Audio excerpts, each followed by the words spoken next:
Okay, so we're still on the 50 BMG episodes here.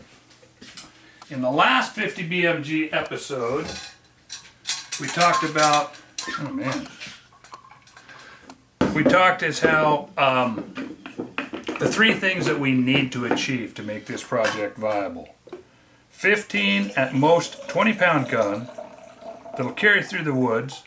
Now, the aluminum's going to present a problem already for hunting. And it's going to be cold. Aluminum is wicked cold. It's cold on the hands, it's cold on... So I'm going to have to allow a little bit of extra weight for some wood panels, for some styrofoam maybe face rest, for a few things. But first we have to get the bones down. We have to get the bones down to 15 pounds and still be able to handle the 6 tons, the 12,000, 13,000 foot-pounds that this thing is generating. This is like putting a blown 454 into a Vega. These are all things that some of you old, that was one of the things that used to happen back when I was a kid. There'd be some guy down at the track with a little Chevy car or pickup, put a big bone in her and just shred things, tear them apart. So then you got to build everything, and that's exactly, we're hot rodding here. In a way, we're using some of the same things. You make a light car so it goes fast and it tries to twist itself apart. Well, the same thing is true here. Now we've got the biggest block in the world. We got a monster blown 454 of a motor here in the 50 BMG cartridge. And we've got to get one that's light enough that we can pack it around. Still shoots quarter minute. Now on that second, this quarter minute is, let's call that my second point that I have to hit on.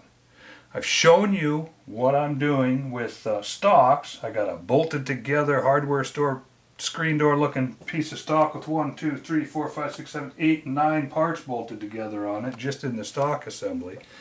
But it makes weight. I don't know whether it's stiff enough or not. And then there in the background we got this big billet of aluminum. And because I can't get this gun down to 15 pounds because the action is too heavy, that 3.5 pound action versus the 1 pound action, that's a lot of weight that I can't. So I'm going to stick with this being, let's call this a 20-pound gun. But we're going to take care of some of that flex because we're going to have at least a billet of aluminum going all the way through it and below the trigger guard, that whole thing back there, so that when it goes to vibrate, the action is long. If that gun doesn't shoot quarter minute of angle, I'm an idiot. I am wasting my time. But that brings me to another thing. There are some things that are important to getting a gun to shoot minute of angle. And I'm going to show you some of them with pictures. Always comes down to the pictures. And these are things that I've tested and proven extensively with smaller guns. The things that you need are an assembly that acts and reacts repeatably, vibrates consistently, cartridges that fit perfectly. We're gonna fall on our face just a little bit there because these 50 BMG rounds, I mean, the brass is not that good. That's all down the road. I can get a normal hunting gun down to well under half minute, down into quarter minute most of the time, and I can read the difference with pretty sloppy brass. So for now, we're not going to get into all that minutia. We're going to build a capable gun, and we're going to load. But there are some things in this gun that are important. Just a minute ago I showed you the big muzzle brake that's on this gun right here that has already made weight. This gun is, I can't even get it into the picture here to show you, but in a prior episode I show us how. Now it doesn't quite make weight with this brake, which is why I have a second brake I'm going to look at. This weighs half as much as this one, and I think it's going to be enough. But to maintain accuracy at that low weight, we number one have to get the system to hold together, and then number two, we have to be able to hang on to it and not die. There are bikes out there that are sick enough that unless you're a trained professional, you better not climb on and roll the throttle, or it's going to walk right out from under you and leave you hanging in the air. And you're going to wreck a spendy bike up against a tree. Well, that's the way this is. The difference is the bike's aimed at you. You're the tree. So, we've got them down to the weight. Now we need to be able to control the power at that weight. And that's where these big muzzle brakes come in. I'm calling this guy here the big block. It's got a threaded tuning assembly down here in the sump so that I can run a weight back and forth for tuning. I might just cut this off and do it as a bolt-on later. But for right now, I wanted to... My arms hurt from machining these things. Anybody who's ever prototyped stuff and built this kind of stuff, I don't have an NC or a CNC. I did this all by hand. And believe me, I did not go through and do dress-up cuts. I just hacked and hacked and hacked and hacked and hacked and hacked and hacked until I got the shape I wanted, and I said, okay, whether it's cool or not, once I throw it through the bluing tanks, get it blued, blacked, maybe it'll be cool, maybe it won't. Maybe I'll end up taking these stacks right off of here. But these stacks are here because this brake, the last one that I showed you had 18 inches of area. This is the first brake to try, and this has got over 20 inches, plus these stacks, and plus these holes out the top. This one is up there in my 24, and this one is threaded on. It's threaded and clamped. Threads offer some problems because one of the things I fight with my muzzle brakes and my tuning devices is in the same way that I fight to get the barrel joint to action to lock up. The barrel to action joint, the joint that affixes the barrel to the action, I go to great lengths. I save pieces of steel like this so that I can cut chunks off and make collars to bush these little weeny inch 2 barrels up to inch 3.5 so that I can put 150 pounds to them so that I can tighten them up properly to the... This piece of steel, this stuff by the way is a mother to work with. I think this is a Lothar Walther barrel. The way it squeaked when I rechambered it, and the way it cuts, and the way it machines. So I ordered up a Lilja. To make the test accurate, I don't want to do it with a Walther barrel. And I'm just guessing it's a Walther from previous machining practice. I don't know what the Noreen comes with. They should keep that quiet. It might be something else entirely. But it machined like a freaking Lothar Walther. Anyway, enough about that whining. It'll be a nice chunk of steel to make rings out of for bushing barrels. So that barrel joint is taken care of. Now I've got this these 50 BMGs tightened down to over 200 foot-pounds. These are big 1.7" diameter barrels and 2-inch diameter actions, and I put some cheater bar on there. So I've got the barrel joint locked up for my accuracy parameter. Now the problem is to put this big floppy heavy 2-pound chunk of metal on the end. Well, in the end I want to use these smaller chunks of metal. I want to get down into this one. This is a minimalist one. I got rid of all the extraneous frills, all the extraneous crap. I also got rid of the threads. Because not only is it hard to get threads to lock up and not move around, but it's really hard to get threads to lock up so that they don't go even clank, clank, clank, clank, clank, clank, clank, and screw up the vibrations. I've been playing with muzzle brakes for a long time, and one of the things that I've never talked about but that I do is put clamp-on muzzle brakes on guns up to 338, and it flattens out their tuning curve like the coolest thing in the world, because it just gets rid of all of the goofy vibration. Now this is threaded with locking nuts. This I can get threaded, timed, set where I want, and then suck it down with all these locking nuts. And I can get this one to quit flopping. But it is still, remember, my big block. This is 3 pounds of metal hanging out on the end of the barrel. This is a prototype. This is for testing. And it's also because in the back of my head I've had this idea that I want to make a big block muzzle brake. Well, I did. there's many days worth of work in there for something that'll probably get tested a few times and then chucked into the pile as a novelty, and I'll continue with something more like this. These are 12L14 leaded steel. They machine easily. If this project ever takes off and becomes applicable, I'll call a job shop and say, hey, turn me out if I can get a run of 100. You know, this is all business stuff we don't need to talk about. This is what the brake would like to be like. The first one that I showed you had 18 inches of presented area, and it weighs about 1.5 pounds. This one's got well over 20 inches of presented area in all sorts of different surfaces, tops and sides and bottom discharges and rippy swirl points, and this is a brake that will definitely get the job done.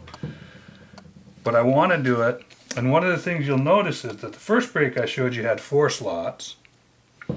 This one has 4 big slots, and they're spaced widely enough that as that great big 50 cal bullet goes through, we get a little interruption between the impingements. We're trying to keep the bullet flying straight, and we're trying to get room for the gas to get out. I think, though, that this design is also going to have, this has got 1, 2, 3, 4, 5 plates. It's almost as big.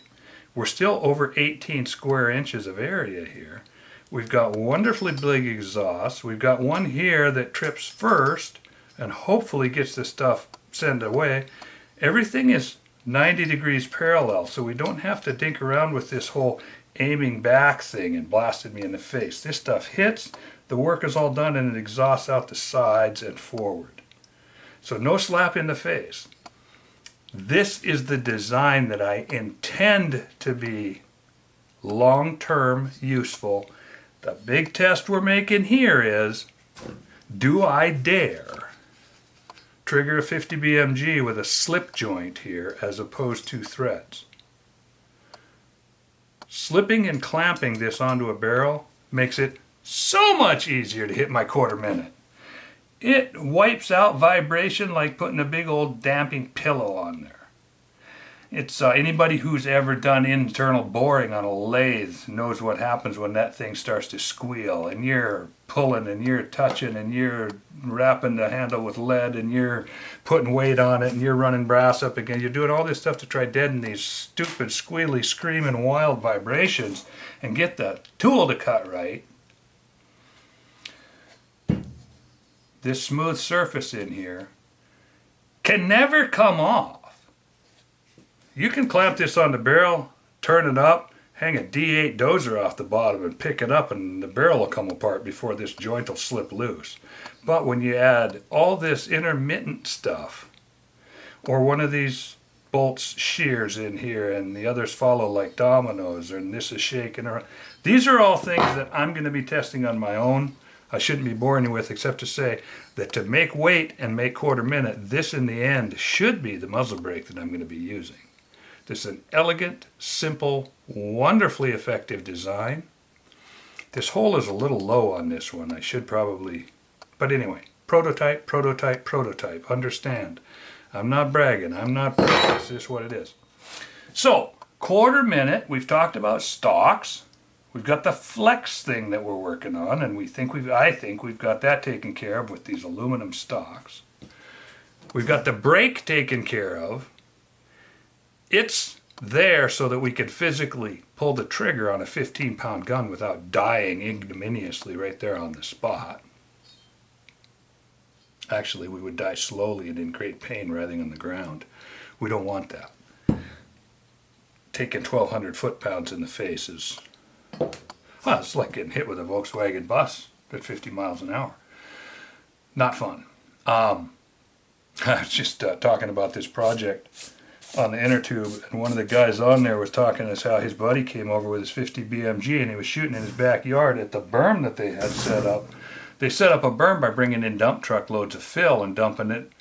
He said this guy took 3 shots and you could park a Volkswagen in the hole that it left.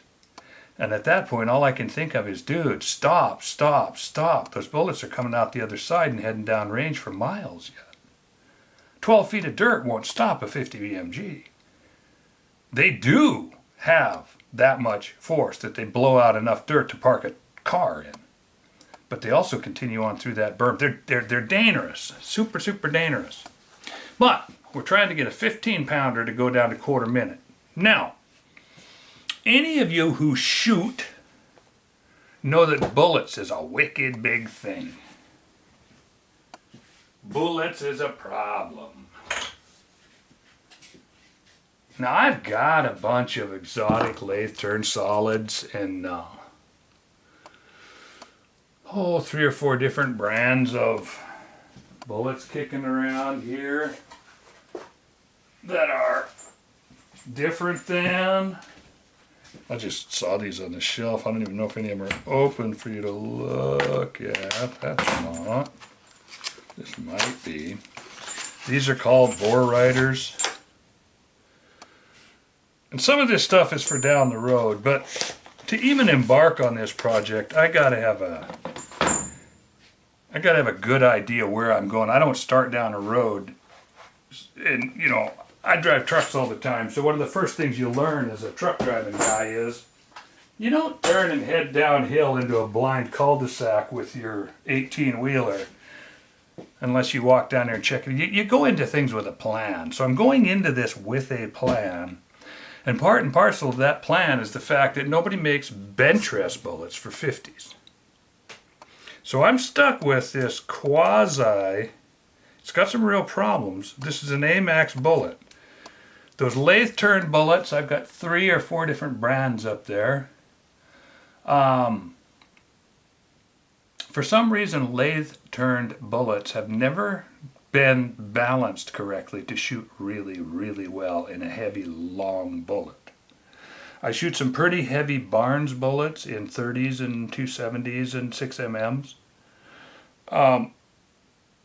But bullet construction dictates whether or not it can be accurate. I know the parameters of this AMAX design. I know the failings of it. But here's why I'm moving forward. Again, as I said, this is why I've turned my rig and headed down the cul-de-sac. Match bullets are about a number of things, but one of the most important things is balance of that bullet. Dynamic balance. Balance on the circumference. Can I take this bullet and spin it up to 30,000 RPMs without it starting to hump? This case, for instance, is thicker and thinner. It's all different sizes. If I start spinning this thing up, at one point it's going to go brrr, and the whole assembly is just going to lock up because it's going to start going out of balance. Anybody who runs a lathe knows that you can run this thing in the lathe between centers and spin it up to 1500 RPMs, and the lathe just sits there and hums. But you put a knob on the side and it, you know, the other day when putting the turning the muzzle end of the small 50 BMG behind me, that's a East Ridge State Arms Gun Company action, pretty linear action. I spun that thing up to 1,000 RPMs and the whole lathe was jumping off. No, it wasn't, but you could feel the shake. I could feel the shake, and in my brain it's like this whole thing's going to come off the ground. So we have to have bullets that can take the revs. Let's see if I can play with this and see if it needs anything better. That might or might not be better. The reason I'm moving forward is because I'm convinced that I know how these bullets shoot. I know that I can get, in the 30 cal, I can get these to shoot quarter minute. There's 2 bullets constructed kind of like this. The Nosler ballistic tip. The Varmint NBTs, Nosler ballistic tips, have always been a quarter minute bullet. These less so, but a lot of them are quarter minute bullets. And here's the reason I think this will be a quarter minute bullet. Balance. Lead itself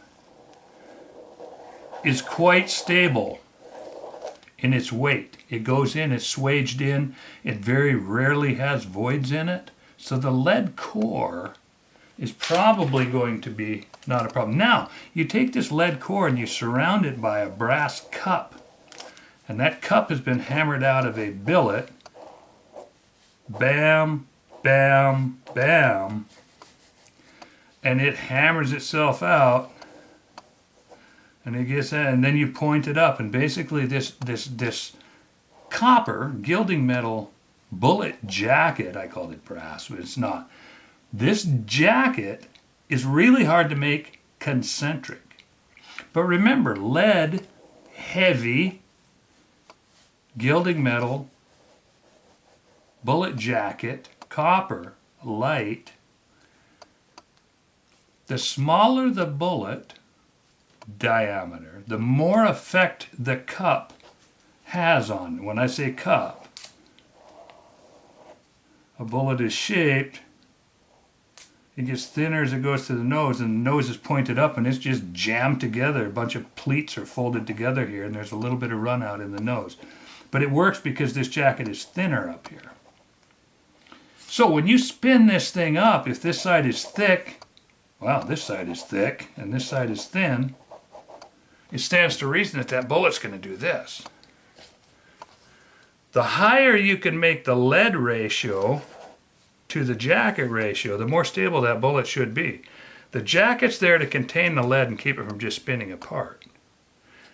This big old jacket is not going to be perfectly concentric, but it's going to be pretty good. It's not a... In the bench rest world, the standard of the industry for 40 years has been something called a J4 bullet jacket. Now there's a few others, but the jacket itself is the driving factor. Then after that, there's the manufacturer and the squirting and the pointing and the getting up, making the bullet. But if you've got a bad jacket, the bullet can never run stable. It's always going to do this. My contention is that this big 50, the ratio of weight here in the core versus the gilding metal jacket is such that the jacket's going to have less effect on this big bullet than it does on, let's say, a 17. It's really hard to get 17s to shoot because it's all jacket with a tiny sliver of lead inside. The sectional density is all pussed up. Then you get up to 22s again. 22s are driven by their jackets. 243 bullets, 6mm, the standard of the accuracy industry, driven by their jackets. 270s, there's nothing. 7mm, everything in the middle, the jackets are all crap. You got to go all the way up to 30 before you get into good jackets again, and it's pretty easy to get good 30 cal bullets. Bullets, 30 cals, there's a number of bullets that'll easily make that quarter-minute paradigm. 338, there's a few bullets that'll make it. Now we're going all the way up to 50. My belief is that this should be a quarter-minute bullet. That's why we're turned down the cul-de-sac and headed that way, is because I believe I'm convinced that this will be a quarter-minute bullet for me for that portion of the test. So that's portion number 2, which is quarter-minute accuracy. And do we have bullets that will do that?